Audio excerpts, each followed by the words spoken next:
The National Weather Service in Fort Worth has issued a severe thunderstorm warning for Denton County in north central Texas until 3:15 a.m.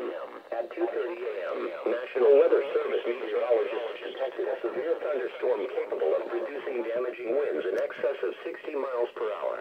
This storm was located near Denton, moving east at 45 miles per hour. The severe thunderstorm will be near Little Elm, Lake Lewisville and Lewisville around 2:35 a.m., the Colony and Hebron around 2:40 a.m. If you are caught outside, seek shelter in a strong building and stay inside, away from windows until the storm has passed.